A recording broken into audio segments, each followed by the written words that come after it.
वर्षों बीत गए। वह युवक अब एक शांतचित्त, स्थिर और करुणामयी साधक बन चुका था। वह रोज नदी किनारे बैठता और जो भी बेचैन आत्मा उसके पास आती, वह उसे एक ही बात सिखाता, सांस को देखो, शांति भीतर है। एक दिन एक युवती उसके पास आई। उसकी आंखों में दुख और प्रश्न दोनों थे।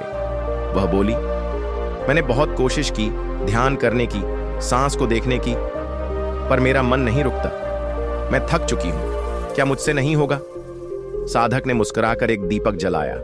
बोला, इस दीपक को देखो, जब हवा तेज चलती है तो लौ डगमगाती है, पर जैसे ही हवा थमती है लौ स्थिर हो जाती है।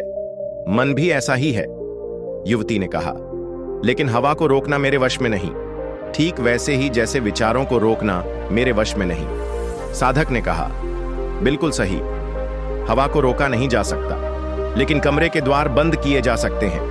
वैसे ही विचारों को नहीं रोको, बस दरवाजा बंद करो, और वह दरवाजा है तुम्हारी सांस। वह फिर धीरे धीरे युवती को अभ्यास सिखाने लगा। आंखें बंद करो। अब जब सांस अंदर आए तो कल्पना करो कि शांत प्रकाश भीतर प्रवेश कर रहा है, और जब सांस बाहर जाए तो मानो पीड़ा, क्रोध और भय बाहर जा रहे हैं। यह कल्पना नहीं है, यह ऊर्जा का मार्ग है। युवती ने पहले दिन हिचकते हुए अभ्यास किया। दूसरे दिन कुछ विचार कम हुए। तीसरे दिन आंखों से आंसू बहने लगे, पर यह दुख के नहीं, भीतर छुपी किसी गहरी गांठ के खुलने के आंसू थे। साधक ने कहा, जब तुम श्वास को प्रेम से देखती हो तो वह तुम्हें अपने भीतर ले जाती है, वहीं जहां बचपन की पीड़ाएं छुपी हैं, जहां अपेक्षाएं, अस्वीकार और अकेलापन छुपा है। युवती हर दिन आती रही। फिर एक दिन उसने कहा, अब मुझे डर नहीं लगता, अब मैं अकेली नहीं हूं। अब मैं जानती हूं कि जब सांस मेरे साथ है तब कोई भी तूफान मुझे हिला नहीं सकता। साधक ने आंखें मूंद लीं और कहा, अब तुम जान गई हो कि सांस क्या है।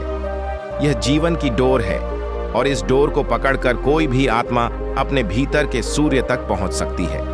उस दिन युवती पहली बार नदी की ओर नहीं देख रही थी। वह अपनी आंखें बंद कर अपनी ही श्वास की ओर देख रही थी, और शायद जीवन में पहली बार वह खुद को देख रही थी। यह भाग सिखाता है, ध्यान में कठिनाई आना स्वाभाविक है।